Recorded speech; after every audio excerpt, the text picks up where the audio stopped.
다 읽을 수는 없고 사실은 이제 여러분들이 쭉 다 읽어 주셔야죠. 근데 솔로몬에 대한 이야기예요. 우리가 저번 시간에 솔로몬의 어떤 권력 암투에 대해서 잠깐 살펴봤습니다. 솔로몬이 이제 그 그냥 우리가 쫙 보면은 그냥 은혜로운 말씀만 쫙 읽는 것 같은데 우리가 성경을 쭉 보면 사실은 그렇지 않죠. 모든 사람들이 다 한계가 있고 한정이 돼 있습니다. 그리고 이제 성경책을 한번 여러분들이 한번 쭉 보시면 아시겠지만 왕들 경우에도 마찬가지고 모세의 경우에도 마찬가지고 아브라함인 경우에도 마찬가지고 사람들이 다 한계가 있고 단점이 있죠. 그렇죠? 예, 단점이 있습니다. 솔로몬도 마찬가지예요. 근데 이제 우리가 쭉 보면 우리가 이제 자꾸 이게 옛날에 이제 칸트라는 철학자가 있었어요. 이 사람이 딱 얘기를 하는 게 뭐냐면 어, 우리가 세상에 있는 모든 사물들을 이렇게 딱 살펴보면 여러분들이 이걸 쭉 보면은 뭘로 보입니까? 이게 뭐예요? 네? 예, 펜이죠. 네, 펜입니다. 예, 안 시킬 테니까 그냥 말씀하시면 됩니다. 어려운 게 아니에요. 펜입니다. 근데 이제 우리가 이렇게 펜이라고 이렇게 딱 얘기를 하지만 사실은 펜으로 이 사람 같은 경우에 뭐냐면 한마디로 쉽게 말해서 펜으로 보인다 이거예요. 이 기능이 이제 제가 이제 펜으로만 사용하니까 펜의 기능이 있는 것 같지만 이 저기 저 칠판에다 쭉 쓰면은 글씨를 쓰지만 우리 저 이근조 장로님 주무실 때 얼굴에다 딱 그리면은 이게 뭐가 될까? 별로 좋지 않은 역할들을 하는 그게 되겠죠. 그렇죠? 저도 마찬가지입니다. 사람들은 사물 자체를 있는 그대로 볼 수 없습니다. 사물 안에 있는 모든 내용들은 다 숨겨져 있습니다. 그런데 우리들은 뭐냐? 보이는 것만 볼 수밖에 없어요. 그런데 이제 두 가지를 착각을 합니다. 내가 저렇게 본다는 것과 사물이 진짜 그런다는 것을 착각하기 때문에 거기서 문제가 일어나는 거예요. 네. 사람을 평가할 때도 역시 마찬가지입니다. 내가 평가하는 좋은 사람이다 그러면 끝까지 좋은 사람이라고 생각하는데 그렇지 않습니다. 성경책 안에서 솔로몬도 마찬가지고 다윗도 마찬가지입니다. 한계가 있는 사람들이에요. 자, 그러면 이런 상황에서 우리는 어떻게 해야 될까요? 어떻게 하는 게 좋을 것 같습니까? 예. 좋은 점을 나름대로 이렇게 뽑아야 되겠죠.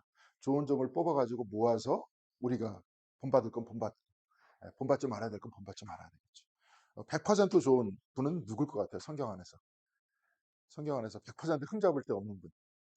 예, 예수님밖에 없잖아요. 그래서 이제 기독론을 이야기할 때 신학 안에서 기독론을 얘기할 때 뭐냐면 어, 하나님께서 함께 하신다. 소위 얘기하는 이제 디그리 크리스톨로지라는 표현을 쓰는데 위치 기독론이라는 표현을 씁니다. 그래서 하나님께서 나에게 한 50% 정도 함께 하신다. 근데 그리스도에게는 100% 함께 하셨다. 그런 형태의 어떤 그 위치, 디그리, 정도라 그래야 되나요? 그런 기독론이라는 그런 이야기가 있습니다. 그래서 그래요. 그래서 우리가 뭐 아무리 역사학자들이 모든 것들을 다 꺼내가지고 장단점들을 나눠놓고 단점들을 버리고 장점들을 우리가 취한다고 이야기한다고 해도 장점들은 한계가 있을 수밖에 없습니다. 100%를 다 가지고 있을 수 없어요. 우리가 또 그렇게 취합해가지고 우리가 장점대로 산다고 이야기를 해도 우리가 100% 장점대로 살 수도 없습니다. 만약에 그런 식으로 해갖고 잘 취합해서 항상 인류가 발전해 왔다 그러면은 어떻게 될 것 같아요? 지금쯤 유토피아가 됐겠죠. 솔로몬 이후에 모든 사람들이 이렇게 성경을 쓰면서 여기서도 계속 단점을 지적했습니다. 솔로몬에 대해서. 그러면서 거기서 장점들만 취합해서 우리들이 쫙 와가지고 우리들이 장점대로만 살았다면 이미 유토피아가 왔을 겁니다. 그런데 사람들은 그렇게 하지 못했어요. 그러다가 그냥 이렇게 저렇게 하다가 그냥 끝났습니다. 이제 이런 형태가 있기 때문에 항상 우리 자신의 자기 한계들을 살펴보면서 그렇게 살아야 되지 않을까 그렇게 생각을 합니다. 자, 오늘은 그 솔로몬이 그 왕으로 즉위 위해서 하나님께 기도드리는 그런 측면들 그걸 첫 번째로 살펴볼 거고요. 두 번째는 이제 뭐 솔로몬의 재판은 하도 유명하기 때문에 얘기를 안 하겠습니다. 근데 그 중에서 특별히 이제 우리가 얻어야 될 것이 무엇인지를 한 절 정도를 보면서 이야기를 할 거고요. 그다음에 마지막으로 솔로몬이 성전을 지은 다음에 하나님께 기도를 드렸을 때의 그 이야기들을 보고 한번 생각해 보도록 하겠습니다. 기도라는 것도 역시 마찬가지잖아요.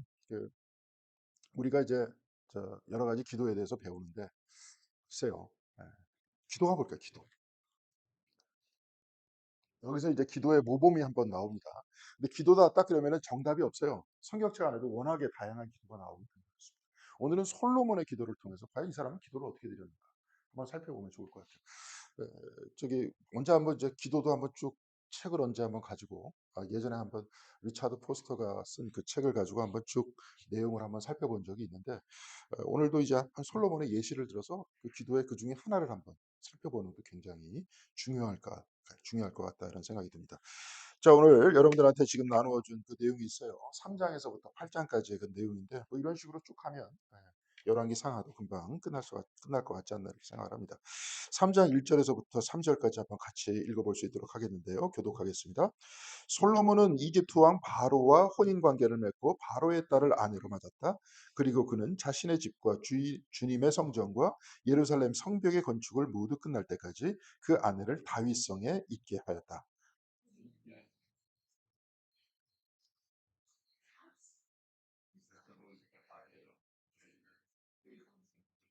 다시 읽겠습니다. 솔로몬은 주님을 사랑하였으며 자기 아버지 다윗의 법도를 따랐으나 그도 여러 산당에서 제사를 드리며 분향하였다. 이제 이렇게 기록되어 있습니다. 첫 번째 보면 그 누구의 누구하고 혼인 관계를 맺었다 그랬어요. 바로. 바로야 혼인 관계를 맺었는데 이제 바로하고 결혼한 건 아니죠. 그죠? 바로의 딸하고 이제 결혼을 했는데 바로하고 혼인 관계를 맺었다 그러면은 바로 왕이 누가 되는 거예요? 장인이 되는 거죠. 그죠? 이제 바로의 사위가 된 거예요. 예. 근데 그 왜 그랬을까요? 왜 바로하고 결혼했을까요? 바로 딸하고. 중요한 결혼이죠.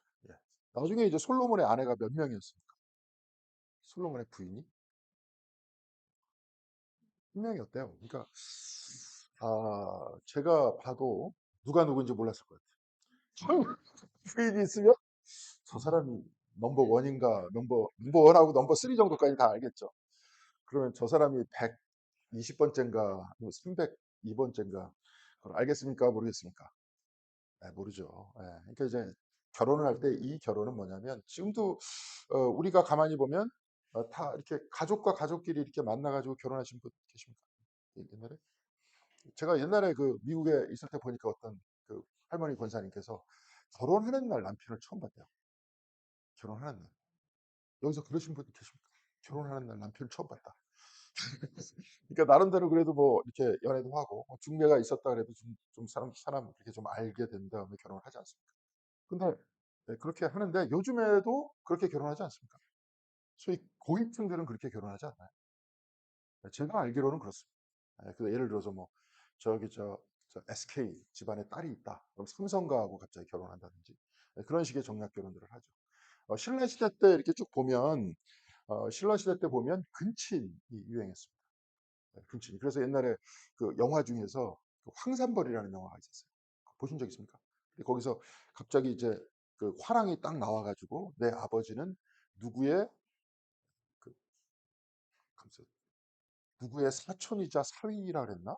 뭐 그런 표현들을 썼어요. 그러니까 그 위에서 저기 저 백제 쪽에서 아니면 사촌이면 사촌이고 사위면 사위지 세상에 그런 족보가 어딨냐 그렇게 얘기하는 그 이야기가 있었는데 신라시대 때도 근친혼이 유행했습니다. 근친혼이 유행한 이유는 뭐 때문에 그런 것 같아요. 재산이 바깥으로 못 나가게끔 하기 위해서 했던 거죠. 그러니까 이런 형태의 모든 결혼은 정략 결혼이었던 거예요. 지금 그러니까 바로하고 관계를 맺었다. 사위의 관계를 맺었다라고 이야기한 열왕기상 3장 1절에 제일 먼저 기록하고 있습니다. 좋게 얘기하는 것 같지만 사실은 좋게 얘기하고 있는 게 아니죠. 그렇죠. 이런 식의 결혼들을 솔로몬은 반복했다는 것들을 지적을 하고 있는 겁니다. 자, 그래서 2절에 보면 주님께 예배를 드릴 때 그때까지도 건축되지 그 성전이 건축되지 않았으므로 백성은 그때까지도 여러 곳에 있는 산당에서 제사를 드렸대요. 그 산당에서 제사를 드릴 수밖에 없다라고 쭉 얘기를 했지만 3절에는 어떻게 기록을 하고 있냐면 솔로몬은 주님을 사랑하였으며 자기 아버지 다윗의 법도를 따랐으나 네, 맞습니다. 그 다음에 그렇지만 그도 여러 산당에서 제사를 드리며 분향했다 이렇게 기록하고 있습니다. 그럼에도 불구하고 그도 산당에서 드렸다. 산당에서 제사를 드리는 것에 대해서 그러니까 산당에서 예배를 드리는 것에 대해서 지금 어떻게 생각하고 있습니까? 이 글을 쓴 사람은 별로 탕탁하게 여기고 있지 않다는 것을 이야기할 수 있어요. 그러니까 저기 저 성전에서 성전이 없었기 때문에 산당에서 드릴 수밖에 없었다라고 2절에서는 얘기합니다. 3절에서는 법도를 따랐지만 그도 산당에서 드렸다. 이런 얘기를 하는 이유는 뭐냐면 그 옆에 있는 성경책을 한번 펼쳐보면 좋을 것 같습니다. 열왕기상 11장 한번 보세요. 열왕기상 11장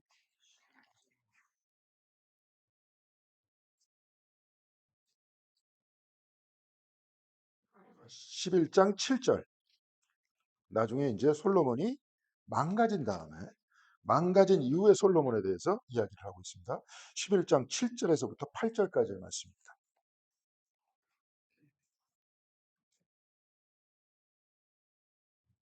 여기 있는 거 같이 읽겠습니다. 11장 7절에서 8절까지 같이 읽겠습니다.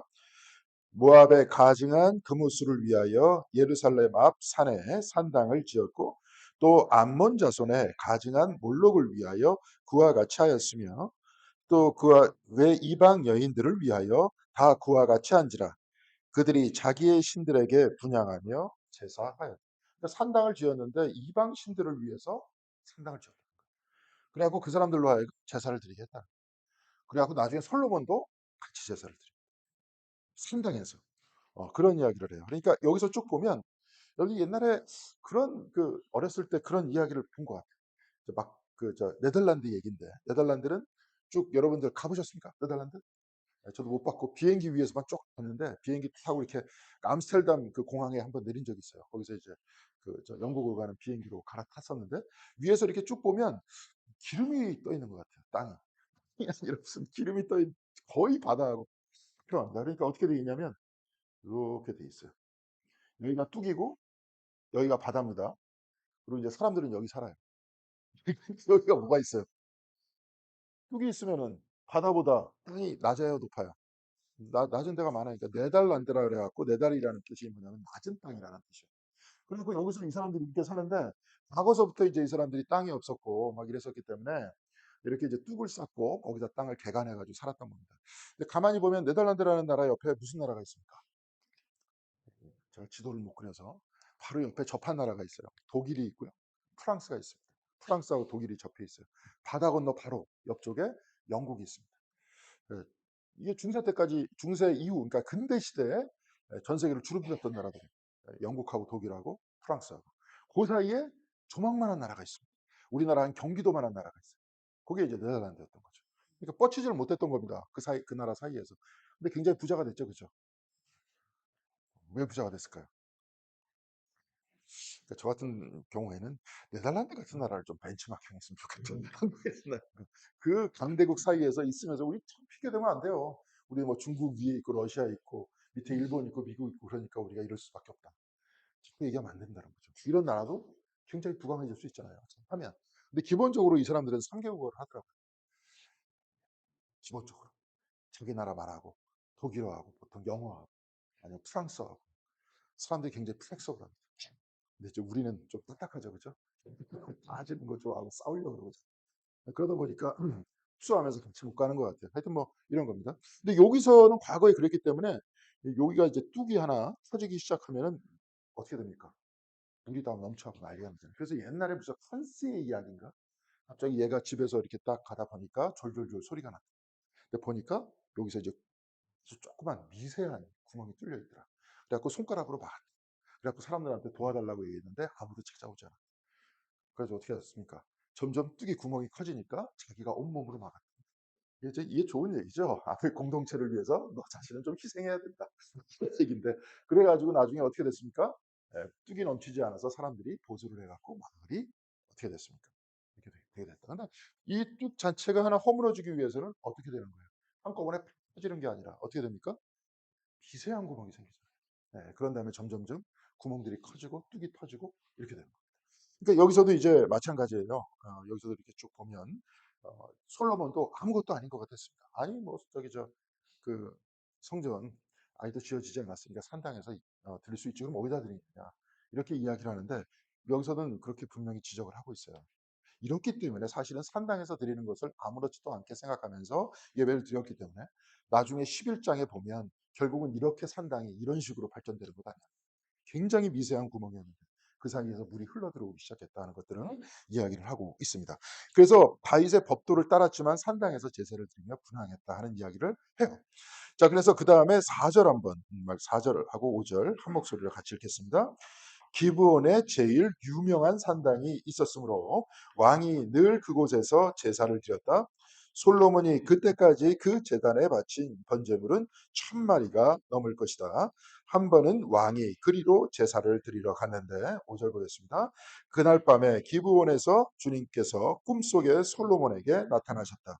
하나님께서 말씀하시기를 내가 너에게 무엇을 주기를 바라느냐 나에게 구하여라 하셨다.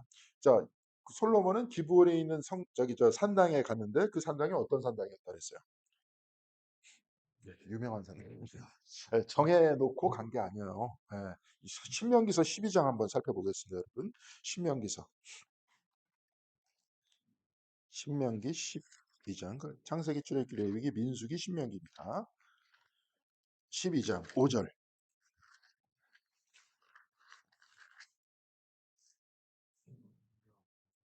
신명기 12장 5절 다 같이 한 목소리 읽겠습니다. 오직 너희 하나님 여호와께서 자기의 이름을 두시려고 너희 모든 지파 중에서 택하신 곳에 그 계실 곳으로 찾아 나아가서 택하신 곳이에요. 유명한 곳이 아니라 하나님이 택한 곳으로 가라. 네. 여기서는 아이고 뭐 어쩔 수 없냐 없지 않냐 무슨 예루살렘 성전이 그때 정해졌느냐 정해져 있지 않으면 뭐가 있을 수 있습니까 그때 성막 있잖아요. 성막 펼칠 수 있지 않습니까?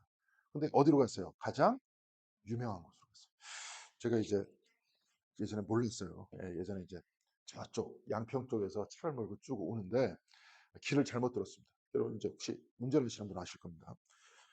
인평에서부터 이렇게 쭉 올 때 하남시 쪽 들어가면서 이제 잘 지워지네요. 길이 이렇게 두 갈래로 갈리는데 쭉 갈립니다. 이렇게 갈리는데 이쪽은 이제 한쪽은 이쪽은 광주로 가래요. 광주. 이쪽은 서울. 근데 서울 쪽으로 가면 안 돼요. 광주 쪽으로 가야지. 제가 그 길을 잘 안 다녀보셔서 모르는구나. 광주 쪽으로 가가지고 가면은 다리를 건너서 하남시로 해갖고 서울로 들어옵니다. 근데 서울로 이렇게 와라 그러면 쭉 오면 이게 어디로 가냐면 망우리로 이렇게 들어가요. 그러니까 저희 뚫고 들어가요 거기를. 뚫고 이게 서울로 가는 건 맞긴 맞죠. 맞는데 그쪽으로 들어가면 복잡하게 들어가요. 그러니까 참 몰라가지고 이쪽으로 쭉 뚫고 들어가가지고 이제 망우리로 쫙 넘어오면서 망우리에 굉장히 큰 교회가 있잖아요. 무슨 교회가 있습니까? 금강교회가 있어요. 금강교회가 딱 있는데 딱 보니까 무지하게 힘 크더라고요. 우리 교회 사이즈가 무지하게 큰 금강교회 앞에 내가 지나가서 차가 막혀가지고 한번 우연히 봤어요. 근데 이제 거의 우리 교회 한 절반 정도 되는 집채만한 바위가 있습니다. 거기에 금남교회 써 있어요. 금남교회. 보셨죠? 네, 금남교회. 그 밑에 뭐라고 써 있습니까? 저 잘 안 봤는데 그때 차가 막혀가지고 볼 수 있었습니다. 담임 목사 김홍도 그렇게 써 있어요. 지금 이 세상 사람이 아닌데 김홍도 이렇게 써 있어요. 그렇게 본인이 찍어가지고 써놓으면은 그렇죠? 예. 사람은 세상의 모든 것들은 있으면 다 사라집니다. 예, 모든 돌들도 있으면 다 사라집니다. 하나님 앞에서 하늘 안에서도 마찬가지예요. 예. 그러면 근데 여기서도 어디를 찾아갔습니까? 유명한 산당에 찾아갔어요. 하나님이 지정하신 곳이다. 여기서 지금 그거 지적하고 있는 거예요. 우리가 겉으로 볼 때는 뭐 어쩔 수 없지 않느냐, 어쩔 수 없지 않는 게 아니라 여기서 신명기서에 그 신명기서를 썼었던 그쪽에 있는 사람들이 이걸 썼다고 기억하고 있지 않습니까? 바로 그 사람들이 썼어요. 그러니까 그쪽에 가야 된다는 거예요. 그러면서 그 재단에 바친 재물이 얼마나 됐다 그랬습니까? 정말 우리가 1,000번째 지금 우리 교회 있죠. 네, 1,000번째. 1,000번째는 죄송합니다. 이 목사가 이런 걸 물어봐서 죄송한데 여러분들이 더 잘하실 것 같아서 어떻게 바치는 겁니까? 1,000번째. 1일 동안 그러니까 천 번을 약속을 해서 1,000번을 바치겠다. 예, 좋습니다. 네, 알겠습니다. 자, 근데 여기서도 1,000번이 이거예요. 1,000마리가 넘었다. 이렇게 얘기를 하잖아요. 거기서 크게 드렸다는 거예요. 이 사람은 재산이 많은 사람이었기 때문에. 재산이 많으면 그럴 수도 있죠. 예, 근데 여기서도 두 가지가 연결이 되죠. 그렇죠? 유명한 산당과 1,000마리가 넘을 것이다. 예, 부에 대한 과시입니다. 예, 그런 것도 지적을 하고 있어요. 한계가 있어요, 사람들은. 솔로몬도 굉장히 괜찮아요. 아까 이렇게 얘기해서 이 사람 나쁜 사람이냐? 그렇지 않아요. 기도도 모범적으로 잘했어요. 이따 보시면 아시겠지만. 그리고 재판도 잘했습니다. 그리고 우리가 지금 잠언을 읽고 있지만 진짜 솔로몬의 잠언이 얼마나 된지 모르겠지만 편집한 그 이야기 속에서 이 사람은 지혜가 넘치는 사람이었어요. 사람은 장단점이 있습니다. 근데 이제 우리 교회에서는 어떻게 얘기해야 됩니까? 네, 서로의 장점을 가지고 장점을 서로 키워주려고 이렇게 장점만 보면서 사람을 이렇게 딱 하면 교회가 발전을 하겠죠. 장점들이 모여가지고 하나가 응축됐을 때 교회가 아름다워지지 않습니다. 서로의 장점들을 보면 돼요. 장점들을 가지고 있어요. 근데 이 솔로몬도 마찬가지로 분명히 단점을 지적했습니다. 근데 이런 부분을 우리가 닮으면 안 된다는 거죠. 근데 그럼에도 불구하고 하나님께서는 하셨어요. 5절에 하나님께서는 기브온에서 꿈속에 나타나셨어요. 이 사람이 하나님께서 지정한 것도 아니었는데, 그렇죠? 유명한 산당에서 했다고 그러는데, 그럼에도 불구하고 하나님께서는 응답하셨어요. 응답하셨다는 거. 네. 하나님은 장소를 사실은 구분하지 않아요. 여러분들이 기도를 하는데 교회에서 열심히 기도하는 것과 집에서 열심히 기도하는 것과 하나님께서는 어디서 응답을 잘 하실 것 같아요? 교회니까 응답을 잘 하실 것 같습니까? 그래요. 왜냐? 가만히 보면 제가 여러분들을 다 따져놓고 보겠습니다. 여러분들은 지금 어디 있습니까? 자, 공덕교회. 공덕교회는 어디 있어요? 여러분 제가 계속 얘기하는 거지만 서울에 있어요. 서울은 어디 있어요? 대한민국. 대한민국 어디 있어요? 지구. 지구는 어디 있어요? 그냥 우주로 칩시다. 우주는 어디 있어요? 하나님은. 자, 그러면은 공덕교회에 있으나 내가 집에 있으나 서울도 어디에 있어요? 하나님 안에 있잖아요. 그렇게 되는 겁니다. 예. 조금 이따 솔로몬도 그렇게 기도를 해요. 내 성전을 이렇게 줬어도 이 성전을 이 저기 우리가 알고 있는 이 천지도 하나님의 집을 삼기에는 부족한 곳이다. 근데 내가 이렇게 성전을 화려하게 이렇게 줬다고 해서 하나님께서 거기만 계시겠느냐? 그렇지 않잖아요. 그렇죠? 예.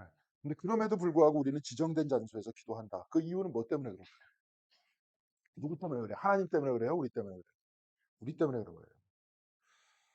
우리 때문에 집에서 누워서 기도하는 것과 그래서 교회에서 여기서 모두 기도하는 분위기 안에서 기도하는 것과 만일 교회가 사라지면 기독교 신앙도 잘못하면 사라져요. 아이 뭐 교회 없어도 되지 뭐 집에서 열심히. 그래서 미국에서는 이제 그런 사람이 있습니다. 아 교회에서만 지저스 예수님을 찾냐 골프장 안에서도 지저스를 찾을 수 있다. 골프 치다가 약간 잘 들어가야 되는데 그쪽으로 안 들어가면 그 사람들은 뭐라고 얘기해? 지저스 이렇게 얘기해요. 그래서 난 여기서 예수 찾았다. 근데 거기서 얘기하는 지저스는 예수가 아니라 뭡니까? 뭐 제기랄. 그러니까 미국 그 인간들이 이상해요. 왜 예수님 이름에다가 뭐 God, Jesus 그러면 진짜 하나님 찾는 게 아니에요. 그러니까 그걸 가지고 무찌무라 간조라고 일본에 있는 그 기독교인이 미국에 딱 갔을 때 그 모습을 보면서 경악했던 거예요. 어떻게 이럴 수가 있느냐. 예수님의 이름과 하나님의 이름을 자기가 저주할 때 그 이름을 갖다 댄다는 거예요. 진짜로? 네. 막 그렇게 얘기를 합니다. 그러니까 이제 그렇게 얘기를 하면 안 되고 골프장에서 겉으로 얘기할 때 낭만적인 것 같지만 우리가 기도하는 곳에서 한 곳에 모여서 기도하는 건 바로 우리 때문에 그런 거예요. 그래서 우리가 간절하게 기도를 드릴 때 그래요. 자, 솔로몬도 산당에서 자꾸 예배를 드리고 막 겉으로 볼 때 막 이런 것 같았지만 나중에 어떻게 됩니까? 이방신들 다 끌어들이잖아요. 그러니까. 네, 그렇게 되기 때문에 그런 위험이 있다 하는 얘기입니다. 자, 그래서 이제 그런데 하나님께서 나타나셔서 너에게 뭘 해줄까 이렇게 이야기를 합니다. 근데 여기서는 굉장히 본받을 그런 측면들이 나옵니다. 6절에서부터 12절까지 한번 교독해 보도록 하겠습니다. 솔로몬이 대답하였다. 제가 먼저 읽을게요. 주님께서는 주님의 종이요 나의 아버지인 다윗이 진실과 공의와 정직한 마음으로 주님을 모시고 살았다고 해서 큰 은혜를 베푸시고 또 큰 은혜로 그를 지켜 주셔서 오늘과 같이 이렇게 그 보좌에 앉을 아들까지 주셨습니다.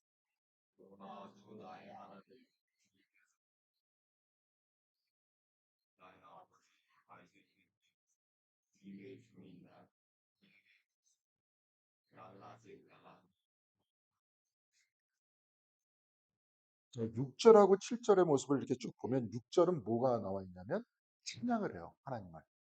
그렇죠? 주님께서는 주님의 종이요 나의 진실과 공의 정직한 마음을 모시고 살았다고 해서 큰 은혜를 베푸셨습니다. 큰 은혜를 베푸는 하나님을 찬양합니다. 이런 얘기.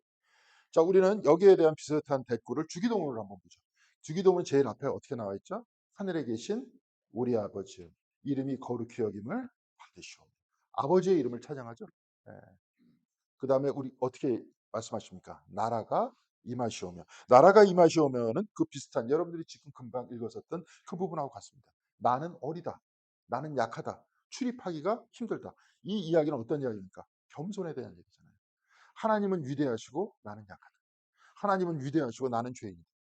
그렇죠? 주님께서는 뭐라고 말씀하셨습니까? 하나님의 이름이 거룩히 여김을 받으시옵시며, 그러니까 땅 위에서 땅에는 아직도 이루어졌어요, 안 이루어졌어요?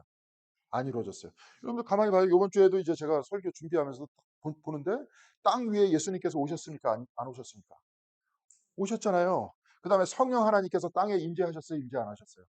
임재하셨어요. 근데 진짜 임재하셨습니까? 우리들의 신앙 안에서는 임재하셨죠. 우리들의 마음속에서는 임재하셨습니다. 스데반이 딱 돌 맞아 가지고 하늘을 딱 쳐다볼 때 하늘이 열렸어요, 안 열렸어요? 열렸어요. 누구의 눈에서? 신앙의 눈에서는 열려 있었잖아요. 그런데 그런 하늘과 마음과 신앙 안에서는 열려 있었는데 우리의 일상적인 삶 속에서는 돼 있습니까? 안 돼 있습니까? 진짜 주님의 통치가 여기 이루어졌습니까? 한국 땅에? 미국 땅에도 안 이루어졌잖아요. 안 이루어졌다는 거예요. 그래서 우리 신앙 생활할 때는 그래야 될 것 같아요. 넓히는 것 같아요. 네, 우리의 신앙 생활을 약간의 그래요. 네. 그래가지고 이제 그래요. 그래서 주님께서는 땅 위에서도 이루어지기를 기도하셨던 거죠. 땅 위에서는 이루어지지 않았다는 거예요. 그러면서 겸손을 말씀하시는 부분은 그랬습니다. 자, 우리가 기도할 때 옛날에 어떻게 배웠습니까? 여기 계신 분. 저도 똑같이 배웠어요. 어른들한테 기도할 때. 처음에 감사 기도 드려라. 두 번째 무슨 기도예요? 회개 기도 드려라. 여기 비슷한 거예요. 처음에 하나님은 위대하시다. 나는 죄인이다. 또 두 번째는 무슨 기도예요? 겸손의 기도. 회개하고 비슷하게 맞아떨어지죠. 그 다음에 간구의 기도를 드립니다. 근데 간구는 솔로몬을 딱 봤을 때 간구는 지금 하나밖에 없어요. 하나만 기도합니다. 뭐 여러 가지 간구 안 합니다. 그러니까 내가 진짜 원하는 거를 지금 알아야 돼요. 여러분들도. 여러분들 뭘 원하고 계십니까, 지금? 그걸 먼저 파악해야죠. 내가 진짜 원하는 게 뭐냐? 저는 모르겠습니다. 내가 진짜 원하는 게 뭐야? 내가 진짜 원하는 게 뭐야? 미켈란젤로가 대단히 위대한 그 조각가였잖아요. 네.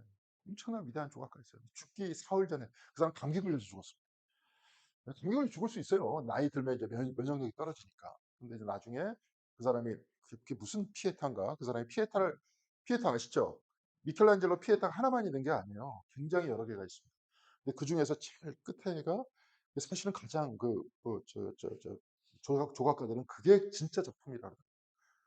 제가 볼 땐 초라한데 미켈란젤로가 항상 한참 힘이 넘쳤을 때 저기 만들었었던 그 조각품이 우리가 알고 있는 조각품입니다. 피에타예요. 근데 제일 끝에 마지막으로 예수님을 십자가에 내릴 때 마리아의 모습도 거의 보이지 않고 예수님의 모습도 미완성인 그 작품이 그걸 조각하다 죽었거든요. 예.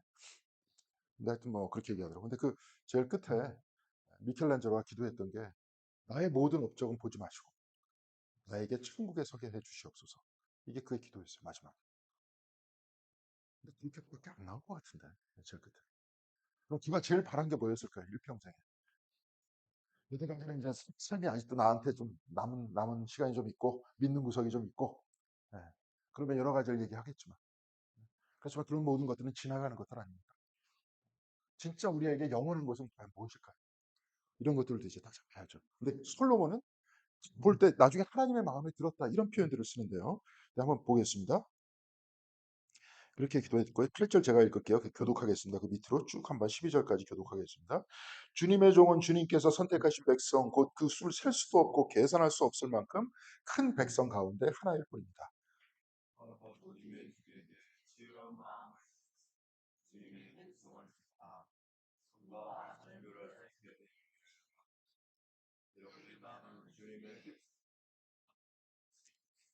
주님께서 솔로몬이 이렇게 처한 것이 마음에 드셨다.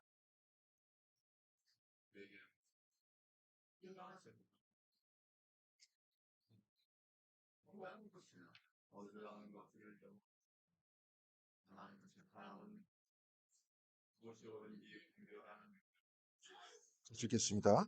이제 나는 내 말대로 내게 지혜롭고 총명한 마음을 준다. 너와 같은 사람이 너보다 앞에 없었고 내 뒤에도 없을 것이다. 자, 지혜는 누구한테 온 겁니까? 솔로몬의 지혜는 하나님으로부터 왔다는 거죠. 근데 여기서 그 지혜라는 것은 어떤 지혜라 그랬어요? 재판할 때 유용한 지혜라 그랬어요. 자, 잠언에서 보면 지혜라는 게 지혜의 근본이 뭡니까? 다 여러분 다 읽어보셨을 거예요. 지혜의 근본이 뭡니까? 하나님을 어떻게 하는 거예요? 경외하는 거예요. 하나님을 두려워하는 거예요. 자, 그러면 지혜를 나에게 달라 그러면은 그 지혜의 마음의 근본은 뭡니까? 하나님을 경외하는 거예요. 하나님 앞에서 결단하는 거예요. 내가 어떻게 하면 잘 먹고 잘 살까? 요거는 이제 책머리입니다. 예, 이건 지혜를 위에다 딱 상을 준 다음에 거기서 처신하는 거예요. 그래서 이제 여기서 하나님께서 그 말씀을 딱 들으신 다음에 마음에 들었다는 거예요. 하나님의 마음에 들었어요. 솔로몬이. 마음에 들었다. 이 이야기는 마음과 마음이 통했다. 이 얘기죠. 이 이야기는 비슷한 얘기가 있어요. 다윗을 뽑을 때 사무엘이 그 이세의 집안에 딱 가가지고 저 아들들 쫙 세워놓고 한 바퀴 삥 돌리죠. 우리 모델 워킹하듯이. 모델들은 워킹을 어떻게 합니까? 네. 눈이 아주 강렬해야 돼요. 쳐다보면서 워킹을 하죠. 아들들이 한번 사무엘을 쳐다보면서 워킹을 쫙 했었어요. 그러니까 신하들이 딱 보니까 얼굴도 잘생겼고 막 드디어 제가 쟤를 하나님께서 부르기 위해서 엘리후비였죠. 부르기 위해서 나를 여기까지 보내셨군. 그러니까 하나님께서 사무엘의 마음속에 뭐라고 말씀하십니까? 사람은 외모를 보지만 하나님은 뭘 본다 그랬어요? 중심을 본다. 너는 중심을 본다. 너는 외모에 속지 마라. 외모에 사무엘이 속은 사람이 누굽니까? 사울이었죠. 그 잘생기고 키 크고. 그게 중요한 게 아니라 나는 중심을 본다. 그래가지고 나중에 결국은 다윗이 뽑히게 되죠. 근데 다윗이 또 요나단과 서로 친하게 될 때 그때 어떤 표현을 쓰냐면 마음과 마음이 소통했다 그래요. 요나단의 마음과 다윗의 마음이 소통했다. 솔로몬은 지금 누구의 마음과 소통했습니까? 하나님의 마음과 솔로몬이 소통됩니다. 그러니까 하나님께서 주셨다. 이렇게 얘기하죠. 여러분의 마음도 마찬가지입니다. 저의 마음도 마찬가지예요. 우리 공덕교회도 마찬가지입니다. 아까도 얘기했지만 집채만한 바위를 앞에 갖다 놓고 공덕교회 딱 쓰면 좋겠어요? 이런 걸 좋겠습니까? 좋아하시는 분들이 없네요. 우리 교회는 그런 교회가 아니라 하나님의 마음에 속한 교회가 돼야죠. 하나님의 마음에 드는 교회가 돼야 될 거 아닙니까? 근데 거기서는 여기서는 먼저 지혜를 얘기했습니다. 지혜의 뿌리는 여호와를 경외하는 거라 그랬어요. 그러니까 제가 가만히 보면 그럼 이스라엘 사람들이 만난 하나님은 뭐냐? 어떤 하나님이에요? 두려움의 하나님이에요. 떨림의 하나님. 그런 경험 해보실 분 있습니까? 하나님 체험을 했는데 갑자기 두려워져요. 안 해보셨어요? 눈이 노제라는 체험. 그러니까 어떤 거냐면 나는 피조물이고 하나님은 엄청나게 위대하시다. 이런 체험 해보신 분. 시킬까봐 손 안 드시는 거예요. 네. 그런 하나님, 네. 그런 체험이에요. 그러니까 여기서 보면 항상 뭐가 나오냐면 성경책 앞에서 보면 하나님의 사자가 나타나죠.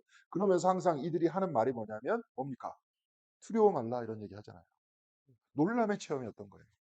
그래서 항상 경의의 체험이었던 거죠. 깜짝깜짝 놀라는 거예요. 그렇죠? 그게 뭐냐면 나중에 뭐하고 연결이 됩니까? 열정하고 연결이 되는 거예요. 그렇죠? 이게 구약 시대에서 나타났던 이들의 하나님의 체험과 영성이었던 겁니다. 무슨 말씀하시는지 알겠죠? 아시는 분은 비슷한 체험이 있으신 것 같아요. 그래서 아는 거예요. 놀라는 겁니다. 깜짝 놀라는 거예요. 바울이 그런 얘기 하잖아요. 모릅니까? 저기 고린도전서 13장 얘기한 다음에 지금 우리들은 거울로 보는 것과 같이 희미하지만 나중에 얼굴과 얼굴을 맞대어 보리라. 거기서 숨겨져 있는 표현이 어떤 거예요? 깜짝 놀라는 거잖아요. 나중에 천국의 체험을 하게 될 때, 이런 거였냐. 지금은 거울로 보는 것 같이 희미하죠. 그러면서 그 앞에서 뭘 얘기합니까? 사랑을 얘기하죠. 사랑 안에서 만들어지는 하나님 나라가 어떤 것인가를, 이거구나라고 얘기해요. 그게 깜짝 놀라는 거예요. 그러니까 우리 교회도 나름대로 진짜 생명력이 넘치는 교회가 되기 위해서는 깜짝 놀라야 됩니다. 이거구나. 우리들이 서로 만나서 우리들이 일을 이루었을 때, 뭔가 이루었을 때, 우리가 이럴 수 있구나라고 놀래야 됩니다. 근데 놀라야 돼요. 예, 그러는 겁니다. 그게 이제 이들이 만났었던 하나님의 체험이었던 거죠. 경외의 체험이었던 거죠. 이제 그런 얘기예요. 자, 그래서 이제 여기서 그런 마음을 주었다 하는 이야기들을 볼 수 있습니다. 그래서 여기서 이제 재판 얘기가 쭉 나오는데 여러분 재판 얘기 다 알죠?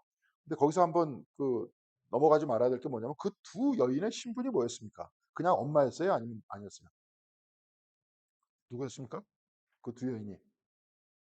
여러분들도 저 입에 올리기 싫어하잖아요, 지금.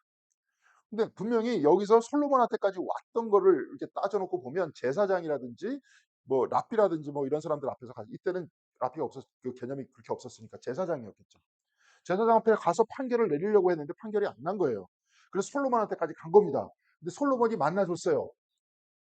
왕이었는데 그런 사람을 만나줬어요. 그게 놀라운 겁니다. 일단 만나가지고 판결을 해줬어요. 예.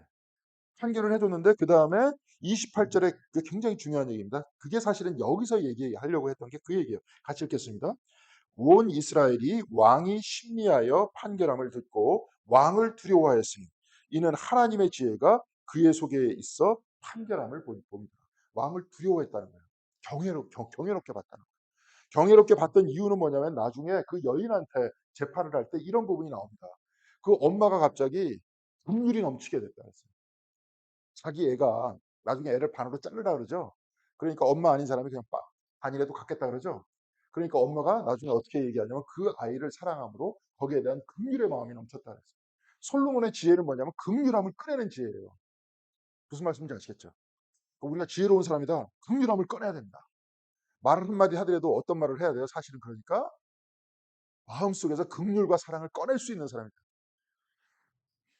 저도 이렇게 지혜가 넘치는 사람은 그러고요. 왜냐? 하나님을 경외하기 때문에. 하나님과 맞대어 있기 때문에 그렇게 그런 이야기가 나와요. 오늘 아침에 새벽 기도할 때는 그런 얘기가 나와요. 그 말 앞에서는 생명을 준다 그러잖아요. 그런 사람들, 지혜로운 사람은. 악독을 품지 않고 생명을 준다. 왜냐? 그의 머리는 지식이 있고 마음속엔 지혜가 있기 때문에. 머리와 마음이 하나가 돼서 거기서 말이 나오는 거예요.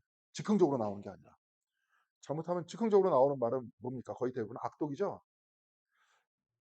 저 텔레비전 너무 많이 보지 마세요. 많이 보니까 오히려 스포츠나 요즘에 보니까 그뭐 EBS 같은 거 보는 게 낫더라고요.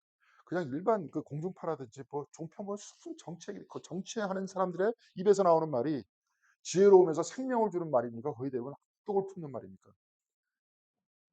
근데 왜 이렇게 그러세요? 좀 끊어야 될 것 같아요. 걔네들끼리 싸우는. 근데 우리들은 그럼 어떻게 해야 되느냐? 좀 인격이 성숙해. 걔네들은 그렇게 싸우면서 자기의 힘을 받은 다음에 그 다음에 그 정책을 우리들한테 펼쳐주는 사람이에요. 국민이 주인이잖아요. 근데 그렇게 안 하잖아 그 사람들. 자기가 주인인 척 하잖아요. 예. 이제 여하튼 간에 그래요. 근데 여기서도 그런 얘기입니다. 솔로몬의 굉장히 중요한 얘기는 국률함을 꺼냈다는 거예요. 그러면서 거기서 솔로몬을 두려워하게 됐다는 거죠. 이제 그런 얘기입니다. 그렇게 쭉 가가지고 얘기하는데요. 열왕기상 4장 32절에서부터 33절까지 솔로몬의 지혜에 대해서 또 이야기하고 있습니다. 4장 32절 33절 같이 읽겠습니다. 그는 3,000가지의 잠언을 말하였고 1,005편의 노래를 지었고 레바논에 있는 백향목으로부터 벽에 붙어 사는 우슬초에 이르기까지 모든 추목을 놓고 논할 수 있었고 짐승과 새와 기어다니는 것과 물고기를 두고서도 가릴 것이 없이 논할 수 있었다. 자, 지혜의 근본은 뭐라 그랬습니까? 하나님을 경외하는 것. 그래서 긍휼함을 꺼내는 것. 그렇죠. 그래서 생명을 주는 말을 하는 것. 근데 그 밑에 보니까 레바논의 백향목에서부터 모르는 게 없었다는 거예요. 모르는 게 있었다. 그거는 지혜라고 이야기할 수 하는 것보다 우리는 뭐라고 얘기하는 게 더 좋을 것 같아요. 지혜라는 것보다 지식이죠. 그렇죠. 이 지식의 바탕이 뭐가 있었습니까? 이 사람의 지식의 바탕에는 뭐가 있었어요? 지혜가 있었어요. 지식이 많은 사람이 있을 수 있어요. 우리도 지식 많잖아요. 지식 많은 인간들이 지금 앞에서 다 설치잖아요. 지금. 지식 없는 사람이 없어요. 다 좋은 대학 나왔고 거기서. 그런데 문제는 뭐가 없는 겁니까? 지혜가 없는 거예요. 지혜가 없다는 건 뭐예요? 하나님 경외가 없다는 거 아니에요. 자, 과학자들이 연합해가지고 지금 뭐를 만드냐면 우리도 경외스러워하는 무기를 만듭니다. 그렇죠? 지금 저 우크라이나에서 자꾸 전쟁이 일어나는데 그 전쟁을 일어날 때마다 거기서 나오는 좋은 그 실험 장소래요. 전쟁이라는 게. 그게 뭐냐면 신무기의 실험 장소라는 거예요. 계속 대주죠 무기를. 그러면서 실험하는 거예요. 그러면서 정말 경이롭게 죽입니다. 사람을. 네. 그렇죠. 요즘에는 두 돈으로 죽이더라고요. 그러니까 미국 그 저기 뭐야 콜로라도 아시죠? 그 중앙에 있는 콜로라도 그 지하에 벙커가 있어요. 미국의 벙커. 그 지하에서 그 저기 이제 드론으로 다 이렇게 조종을 하는 게 전 세계를 다 드론으로 조종할 수 있습니다. 그런데 드론으로 거기서 기관총을 쏴서 폭탄을 떨어뜨려서 사람들 죽여요. 콜로라도에서 저 중동까지. 무슨 말씀인지 아시겠죠? 아, 지금 모르는구나. 그럼 아실 필요 없습니다. 그 잔인한 거니까. 그런데 거기 있는 사람도 어떤 사람은 고백했잖아요. 나중에 양심에 갇히게 생겨서 너무 멀리서 사람을 화면에서 보니까 죽이니까 게임하는 것 같은 거예요. 그러니까 죄책감도 안 드는 겁니다. 게임하는 것 같이 죽이는데 나중에 계속 죽이다 보니까 재미로 자기는 죽였다. 그러니까 그쪽 지역에 사람들이 여행자들이 있었는데 그쪽 중국 사람이 낙타 타고 가고 있는데 자기는 재미로 죽였대요. 드론으로. 그래서 이제 그런 쪽으로 돼요. 그 드론으로 사람을 죽일 수 있을 정도의 지식이 생겼어요. 드론은 애들 게임하는 데서부터 사용되잖아요. 나중에 이제 여러분들 그게 나올 겁니다. 드론으로 택시가 나올 거예요. 드론 택시. 전기로 가는 택시가 나올 거예요. 그래서 여기서부터 인천공항에서 차를 내렸어요. 비행기를. 여기서부터 올 때까지 시간 많이 걸리죠. 차도 막힐 수도 있고, 뭐 공항 도로가 있으니까 덜 막히겠는데 거기서부터 드론으로 옵니다. 근데 아마 꼭대기 있죠. 롯데, 지금 요 롯데 같은데. 그런데 높은 데는 아마 거기 정류장이 있을 거예요. 생길 거예요. 그렇게 좋은 역할을 할 수도 있어요, 금방. 근데 나쁜 역할을 할 수도 있어요. 그런 지식이 있으면. 근데 솔로몬의 지혜는 뭡니까? 지혜가 있었고 그 위에 지식을 더했다. 라는 표현을 쓰고 있는 거예요. 그래서 그 사람은 그런 많은 지식을 가지고 있었어도 그 밑에는 하나님을 경외했다. 자, 우리가 솔로몬을 통해서 아까 좀 버려야 될 게 있었다.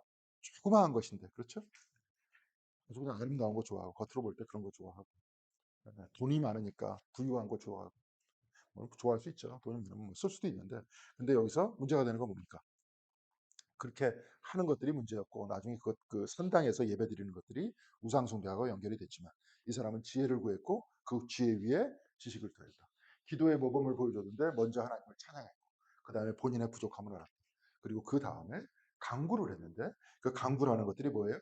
정말로 필요한 것들을 강구했다 하는 것을 기억해 주면 좋을 것 같습니다. 자, 그래서 4장에서부터 5장까지 한번 집에서 쭉 읽어보세요. 저기 우리 교회도 이게 뭡니까? 아, 좀 세번역으로 바꿨으면 좋겠어요. 이제 훨씬 여기 읽다 보니까 이해가 잘 가죠. 어렵지 않지 않습니까? 그래서 한번 이게 보면 4장에서부터 5장까지도 개역 개정으로 읽으면 쉽지 않습니다. 근데 이제 성전을 통치 영역, 솔로몬 왕의 통치 영역이 어디까지인지를 4장에서부터 5장까지 얘기하고 있고 솔로몬 왕의 부에 대해서 이야기하고 있습니다. 뭐 그거는 또 우리가 이야기할 건 뭐 이렇게 그냥 넘어가고요. 그래서 6장에서부터 7장까지는 성전을 건축하는데요. 보통 이게 성전이 보통 이스라엘의 성전이 세 가지가 있었어요. 먼저 솔로몬의 성전이 있었고 그 다음 성전이 무슨 성전입니까? 이 솔로몬의 성전이 무너집니까? 무너지지 않습니까? 예? 예, 느부갓네살 왕이 바빌론을 느부갓네살 왕이 침공을 했을 때 솔로몬 성전이 무너져요. 그런데 나중에 바빌론에서 다시 돌아온 다음에 그 다음에 성전을 짓죠. 그 성전이 누가 지었습니까? 누가 감독하에? 스룹바벨이라는 사람의 감독하에 짓잖아요. 그래서 제1성전을 솔로몬의 성전이라고 그러고요. 제2성전을 스룹바벨의 성전이라고 이야기를 합니다. 그런 다음에 나중에 개축을 해요. 그 성전을. 누가 합니까? 예수님이 태어나기 전부터 있었던 왕이 개축을 해요. 헤롯이 개축을 합니다. 그 크기가 왜냐하면 헤롯이 그 이스라엘 사람이 아니라 에돔 사람이었어요. 그렇기 때문에 성전 안으로 들어갈 수 없었지 않습니까? 그러니까 사람들의 환심을 사기 위해서 어마어마하게 성전을 크게 써요. 그래서 마가복음에 보면 제자들이 그 성전을 보면서 그런 얘기를 하죠. 여기 있는 돌들이 얼마나 큽니까? 얼마나 대단합니까? 그런 얘기를 하지 않습니까? 그렇죠? 그러면서 이제 저기 성전을 짓고 그런 얘기를 합니다. 그러니까 성전은 세 번에 걸쳐서 있었어요. 첫 번째는 솔로몬의 성전이 있었다. 두 번째는 수룹바벨 성전이 있었다. 그 성전이 좀 작잖아요. 작는데 나중에 그런 얘기를 하죠. 나중 영광이 이전 영광보다 크리라. 우리가 비록 부족하지만 솔로몬과 같이 부자가 아니지만 우리는 작아도 이게 더 아름답게 지었다. 그렇지만 거기에서 나중에 어, 헤롯이 짓죠. 그렇게 짓는데 제자들이 이것이 참 위대하다, 엄청나게 대단한 성전이다 이렇게 얘기를 하니까 예수님께서 뭐라고 말씀하십니까? 돌 위에 돌 하나도 남겨지지 않고 허물어지리라 라는 표현을 씁니다. 이제 그런 이야기들이 이렇게 한번 쭉 있었어요. 그래서 이제 그런 식의 성전이 건축됐다 하는 정도만 지금 여러분들이 아시면 될 거고요. 근데 굉장히 중요한 얘기를 또 빠뜨리지 않고 열왕기상에 저자가 썼어요.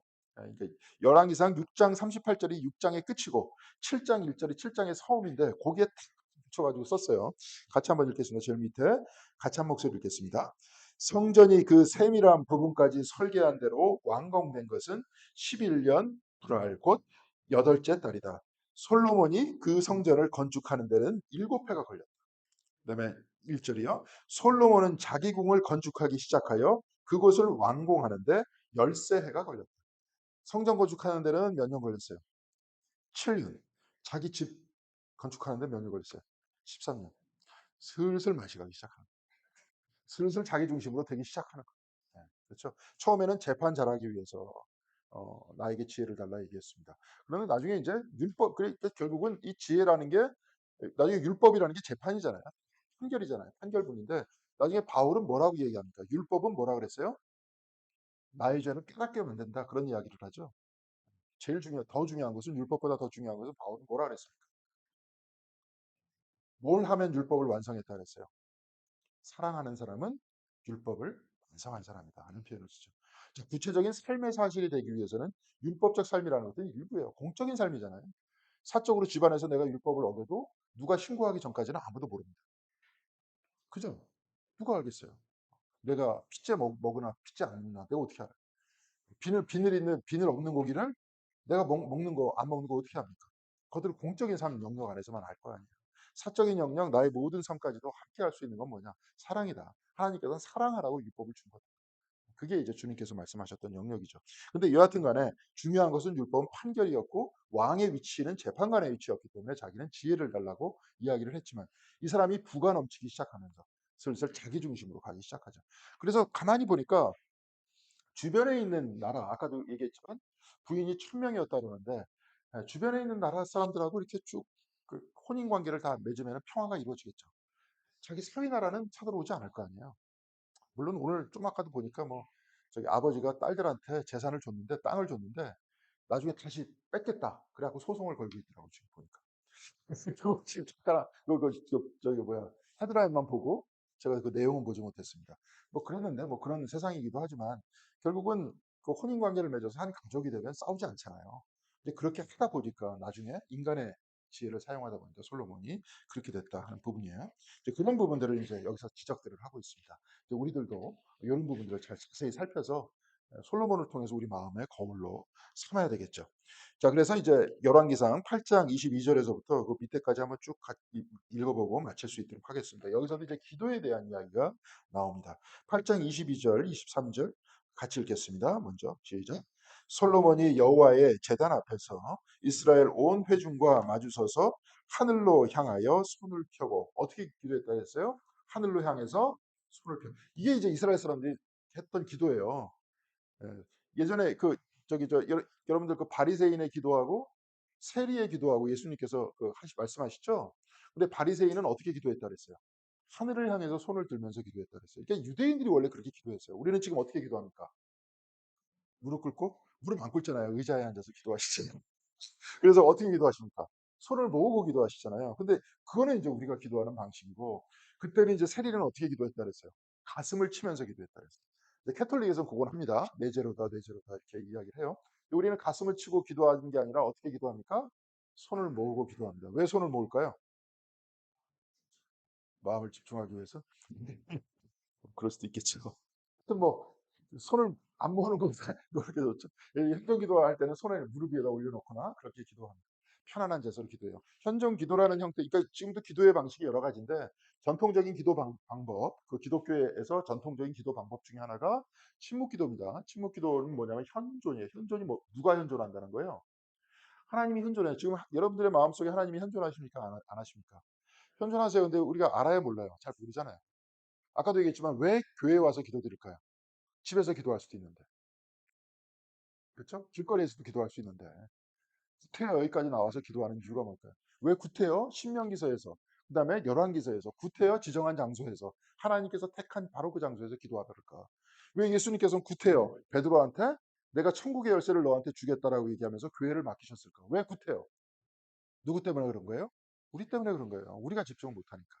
그래서 기도라는 현존이라는 형태를 통해서 다시 한번 확인을 하는 겁니다. 하나님께서 지금 내 주변에 내 안에 계시다. 나를 감싸고 계시다. 신학적으로 이야기를 하는 것은 항상 머리입니다.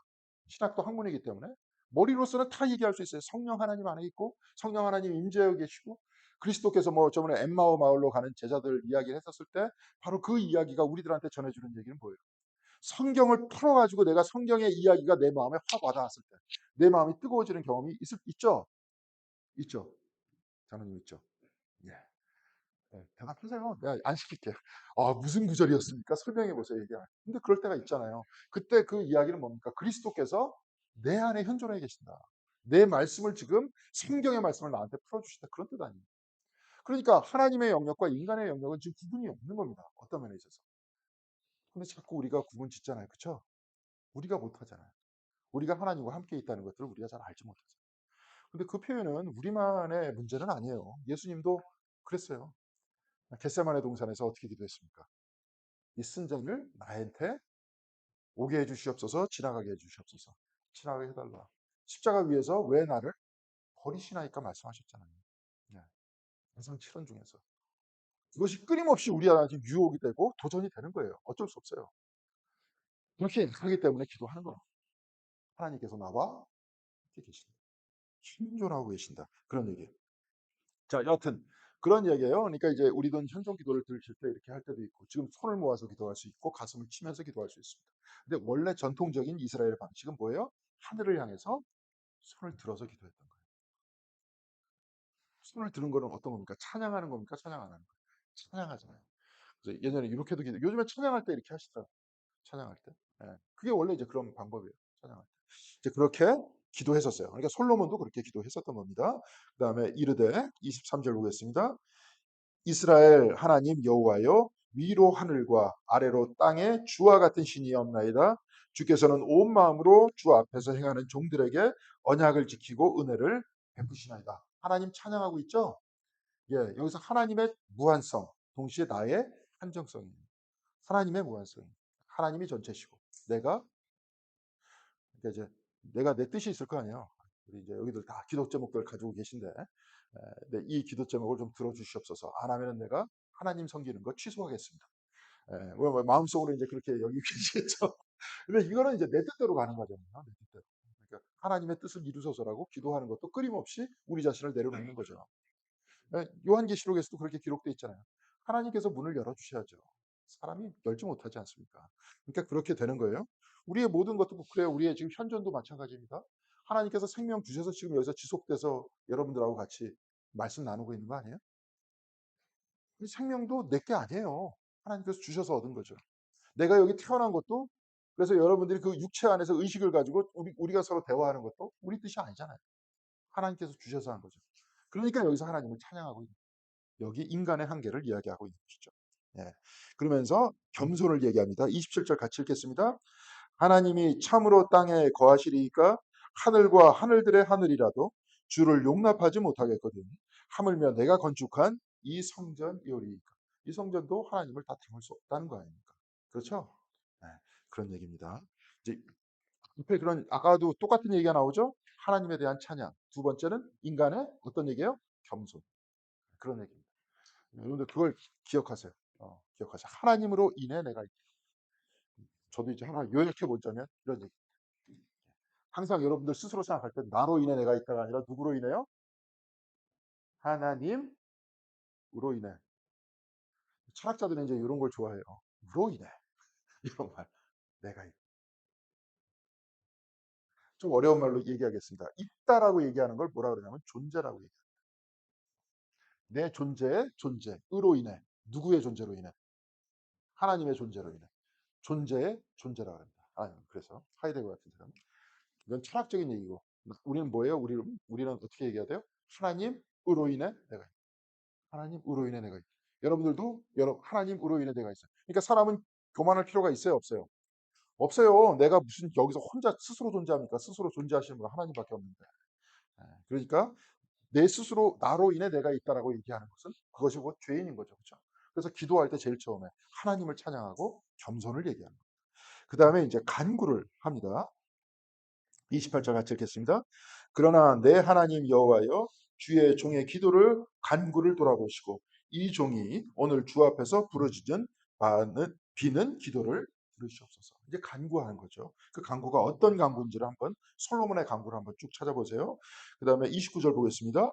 주께서 전에 말씀하시기를 내 이름이 거기 있으라 하신 곳 이 성전을 향하여 주의 눈이 주야로 보시오며 주의 종이 이곳을 향하여 비는 기도를 들으시옵소서. 여기서 이제 제대로 얘기하죠. 그죠? 뭐라고 얘기합니까? 내 이름이 거기에 있으리라 하신 거죠. 좀 시간이 갔기 때문에 옆에다가 쓰세요. 이거는 뭐냐면 신명기 12장 11절에 기록되어 있습니다. 그래서 아까 이제 그 저기 신당 같은데 그런 데 갖지 말라 그랬 그래서 신명기 12장 11절에 있고요. 그다음에 쭉 읽어보겠습니다. 31절 같이 읽겠습니다. 사람이 이웃에게 죄를 짓고 맹세를 하게 되어 그가 이 성전 안에 있는 주님의 제단 앞에 나와서 맹세를 하거든. 그러니까 죄를 지었을 때. 네. 그다음에 32절 주님께서는 하늘에서 들으시고 주님의 종들을 심판하시되 악행을 저지른 사람은 죄가 있다고 판결하셔서 벌을 주시고 옳은 일을 한 사람은 죄가 없다고 판결하셔서 옳음을 밝혀 주십시오. 재판관은 누가 되는 겁니까? 하나님께서 재판관이 되어 주시옵소서. 이런 얘기입니다. 이곳에 나와서 기도할 때 여기가 옳고 그름을 판단하는 재판의 자리가 되게 해달라. 네. 그리고 우린 모두 다 사실은 죄를 지었다. 우리가 다 알고 있죠. 그렇죠? 하나님 앞에서 우리는 죄인으로 섰잖아요. 네. 그래서 죄인을 용서하시는 하나님 앞에 섰는데 그 내용은 또 나옵니다. 첫 번째는 정의로운 재판관이 되어 주십시오. 33절, 34절 같이 읽겠습니다. 주님의 백성 이스라엘이 주님께 죄를 지어 적에게 패배하였다가도 그들이 뉘우치고 주님께 돌아와서 주님의 이름을 인정하고 이 성전에서 주님을 빌며 간구하거든. 주님께서는 하늘에서 들으시고 주님의 백성 이스라엘의 죄를 용서해 주십시오. 그리고 그들의 조상에게 주신 땅으로 그들을 다시 돌아오게 해 주십시오. 이것이 이제 바빌론 프로 때죠. 바빌론 때 이제 잡혔 이따 또 얘기를 하는데 이게 굉장히 상처가 컸던 얘기죠. 근데 이와간에 전쟁에서 실패해서 들어왔을 때 그 죄를 용서해 달라. 그들이 하나님의 뜻을 어겼기 때문에 전쟁에서 실패한 거 아니냐. 이제 그런 얘기를 첫 번째 하고요. 두 번째 우리 자신한테 한번 적용을 해보죠. 뭐 우리가 전쟁합니까? 우리가 삶 속에서 실패하고 왔었을 때, 그렇죠? 하나님 앞에서 기도할 때, 하나님 우리를 받아주시옵소서. 그런 얘기 아닙니까? 네. 그렇죠? 네. 첫 번째, 항상 우리로 의에 거하게 해달라. 두 번째, 뭡니까? 우리가 회개할 때 우리의 죄를 용서해달라. 그래서 우리를 받아들여달라. 그렇게 이야기를 하고 있습니다. 자, 그러면 37절, 39절 여기서 이제 이 부분은 어떤 그 왕이니까 어떤 기근에 관계된 그런 얘기인데요. 37절, 39절 같이 읽겠습니다. 이 땅에서 기근이 들거나 역병이 돌거나 곡식이 시들거나 깐부기가 나거나 메뚜기 떼나 누리 떼가 곡식을 갉아먹거나 적들이 이 땅으로 쳐들어와서 성읍들 가운데 어느 하나를 에워싸거나 온갖 재앙이 내리거나 온갖 전염병이 번질 때 주님께서는 주님께서 계시는 곳 하늘에서 들으시고 판단하셔서 그들을 용서해 주십시오. 주님께서는 각 사람의 마음을 아시니 주님께서 각 사람에게 그 행위대로 갚아 주십시오. 주님만이 모든 사람의 마음을 아십니다. 예. 여기서 이제 뭐 역병이 들거나 기근이 들거나 어떻게 하라는 겁니까? 예. 다시 이들을 채워달라. 우리들에게 삶의 어려움을 당했을 때 주님께 부르짖을 것이다. 여기서 주님께서 우리를 받아달라. 그런 이야기를 하고 있고요. 그 다음에 이제 사람들의 판단 이야기. 행위대로 판단하셔서 이렇게 나오고 주님만이 모든 사람의 마음을 아십니다. 그렇게 기록하고 있죠. 여러분들의 모든 마음은 말에서 나올까요? 행위에서 나올까요? 말에서는 안 나와요. 사실은 말은 사람을 속일 수 있습니다. 그렇지만 그 사람의 행위를 보면 마음을 알 수 있습니다. 주님은 열매로 한다 그랬잖아요. 우리들도 마찬가지입니다. 우리의 행위를 보면 사실은 우리의 속마음을 지금 알 수 있어요. 우리는 말로는 그러잖아요. 하나님께 헌신하겠다. 하나님을 사랑한다. 그게 쉽지 않잖아요. 행위로 나와야 될 거 아니에요. 그렇게 안 나오잖아요. 그럼 나를 사랑하는 것으로 대부분 나올 거예요. 근데 이제 그게 쉽지 않습니다. 모든 사람 다 그렇죠, 뭐. 예. 그러면서 점점 하나님께로 나아가는 거 아니겠습니까? 예, 그런데 여기서도 마찬가지죠.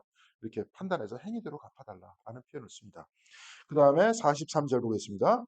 주님께서는 주님께서 계시는 곳 하늘에서 들으시고 이방인이 주님께 부르짖으며 간구하는 것을 그대로 다 들어주셔서 땅 위에 있는 모든 백성이 주님의 이름을 알게 하시고 주님의 백성 이스라엘처럼 주님을 경외하게 하시며 내가 지은 이 성전이 주님의 이름을 부르는 곳임을 알게 하여 주십시오. 누구를 위해서 기도하고 있습니까?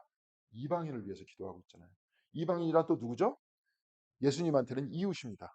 이웃은 뭐예요? 요즘에 뭐 철학적으로 얘기하면 타자입니다. 나와 다른 사람이에요. 나와 다른 사람을 위해서 기도하잖아요. 나와 같은 동질성의 사람들을 위해서는 할 수 있어요. 근데 우리는 동질성을 자꾸 묻는데 우리는 결코 같지 않습니다. 자꾸 비슷하게 나하고 생각이 비슷한 사람 이렇게 얘기하지만 따져놓고 들면 같은 기독교인이다 해도 우리 다 생각이 같습니까? 교회 밖에 있는 사람들은 기독교인들은 다 똑같아 이렇게 얘기를 하지만 여기 계신 분들이 다 똑같아요 지금? 다 다르잖아요. 네, 생각들이 다 다르잖아요 지금. 이렇게 서로 다르고 생각들이 다 다른데 여기서 얘기할 때 뭐냐면 이방인을 위해서 기도하고 있잖아요. 나와 다른 사람을 위해서 기도하고 있어요. 그리고 이웃을 사랑하고 있어요. 이웃을 사랑하라는 건 뭐예요? 나와 다른 사람을 사랑하라는 거잖아요. 그러니까 제가 볼 때는 그래요. 이번에도 이제 저기 토요일 날 우리 책 읽기 하면서 같이 얘기를 했지만 한국 교회에 굉장히 필요한 건 뭐냐? 첫 번째는 생각, 사유. 거기서 이제 에카르트라는 사람이 사유라는 이야기를 했고요. 또 하나는 뭐냐면 수행이에요. 영적 훈련입니다. 하나는 생각. 무슨 말씀인지 아시겠죠? 생각보다도 그냥 무조건 믿어. 근데 우리는 믿어에 대한 분위기가 또 한국은 열광주의가 강하죠. 믿습니까? 그러면 네. 대부분 그렇잖아요. 아멘 소리 작다고 뭐 어떤 목사님 그러더라고요. 안 들려요. 대부분 그런 감정을 자극해서 사유보다도 감정을 자극하고 수행보다도 그때 당시에 나타났던 그 분위기만 그래서 뭐해요. 네? 끝난 다음에 교회 끝나고 집회 마치고 가면 또 똑같아지는데. 그게 이제 우리의 문제 아닙니까? 두 가지는 그래서 좀 더 좀 생각을 해야겠다. 또 하나는 수행을 해야겠다. 이런 이야기입니다. 성경을 읽을 때도 마찬가지입니다. 생각하고 충분히 생각하고 성경이 이렇게 호락호락하고 단순한 책이 아니에요. 성경이 마치 자기가 가지고 있는 논리가 싹 무너지면 성경이 무너졌다는 듯이 막 생각하는 분들이 있는데 결코 그렇지 않습니다. 성경은. 그렇게 논리가 빈약한 책이 아닙니다. 여하튼 그렇게 해서 지금 이방인을 위한 기도를 하고 있습니다. 나와 다른 사람들을 위한 기도요. 그러면 지금 나와 다른 사람들은 누굴까요? 생각해 보세요. 나와 다른 사람 누굴까요? 또 한번 따져보면 굉장히 시간이 좀 많이 걸리겠지만 나와 다른 사람을 한번 찾아보면 될 것 같습니다. 자, 그리고 44절 보겠습니다.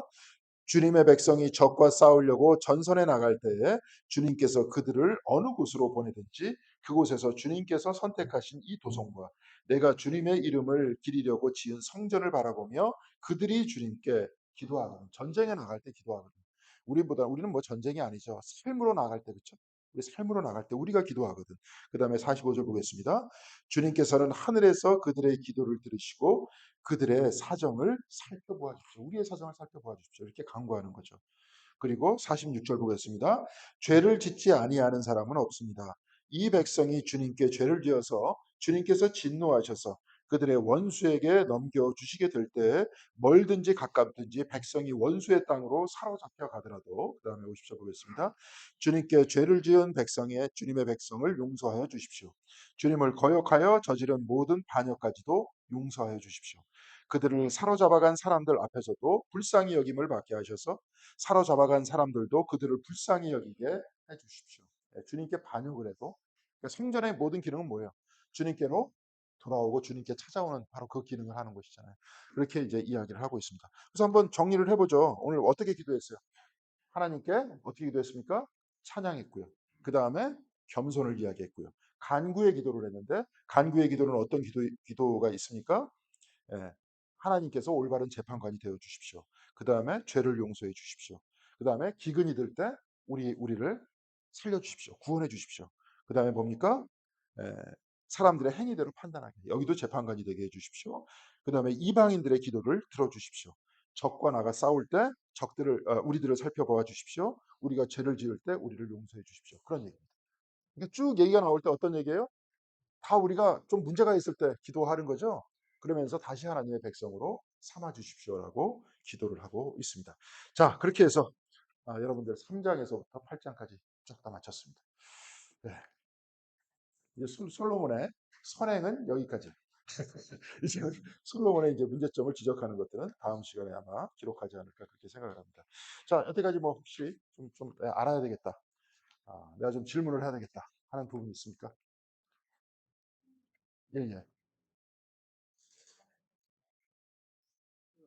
그렇죠. 예루살렘에 지어진 마지막에 이제 저기 헤롯이 지은 성전입니다. 지금도 그 벽이 남아 있죠. 그래서 지금 그 벽이 남아 있을 때 성전 벽이 남아 있기 때문에 통곡의 벽이라고 통곡의 벽이 지금 남아 있습니다.